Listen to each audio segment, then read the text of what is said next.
I'm Annmarie, and this is Off the Record.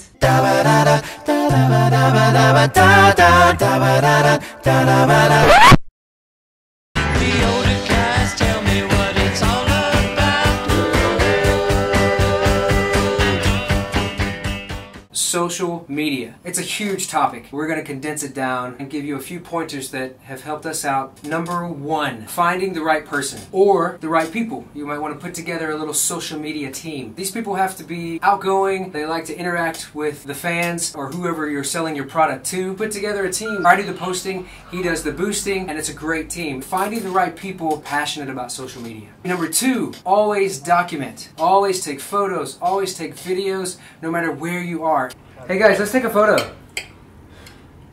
Archive it so you can use it for later. Number three, content. What are you going to post? When are you going to post? What are you going to post is everything you do. We are a vocal band, so we are our product. Everything that we do is going to be what we post. Hey Mike, check out my cat. I don't care, Kevin.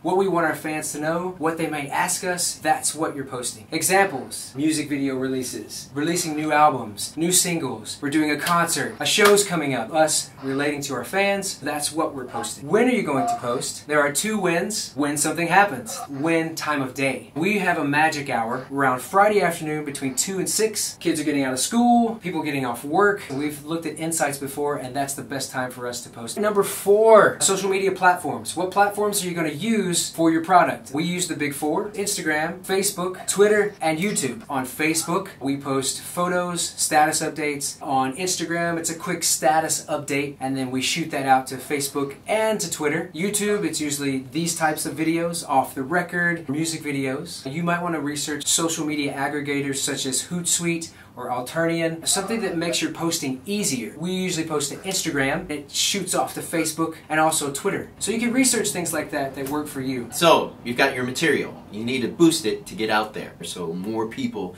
can see it. Find the people that you want to target. Age range, is it the teens, 20s to 30s? Now you have to kind of look at regions. Do you go local? Do you go nationwide? Do you go worldwide? Be very strategic in the regions that you pick.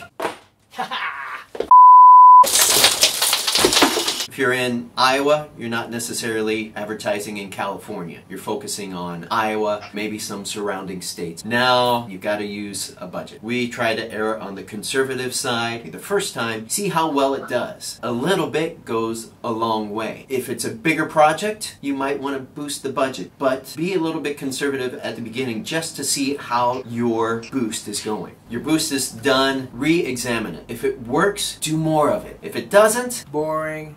Boring, boring. Maybe make some adjustments. And if it really didn't work, try something new. The best things in life are free, but you can give them to the birds and bees. I need fun. Hello, today I'm going to talk to you about corporate gigs. They are the lifeline to any freelance performing group. We make a lot of money doing corporate gigs. They're great income, but they're not regular work. Because corporations have their annual dinners at different times in the year. Sometimes they don't have an annual dinner at all. Sometimes it's good to get an agent. They can find you steadier work than you could find on your own. But you have to watch out because they take a commission. Yeah, it's a special price because I love you guys. I'm only going to take 60%. Get in touch with event companies. Event companies are the middleman between a corporation and the talent. They create the productions. They're always looking for talent, and they can find you very steady work. Now, if you have an in, like your uncle is a CEO, go to the company directly. But it's kind of taboo. They want you to go through an event company. Try to network and make event companies your friends. If you get a gig, be prepared for frustration because you're going to have to deal with an event coordinator. Every corporation hires what they call an event coordinator, and that person is in charge of creating productions. That's the person that will hire the event company. You have to deal with some outlandish ideas that they may have. Yeah.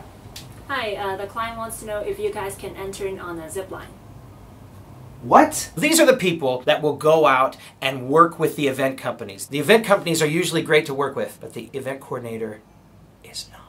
Sometimes to keep the work flowing in, you have to compromise with event coordinators. If you stick to your guns and you don't compromise, sometimes you won't get the work. The client wants to know if you can wear tuxedos.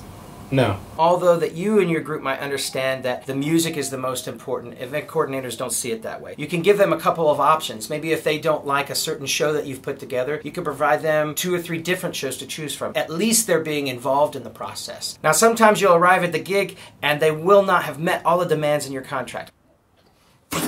I said ham! That's okay. Always be professional, always be on time, and give a great show.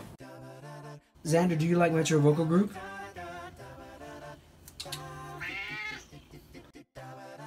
Would you like to subscribe? Would you subscribe? Would you subscribe?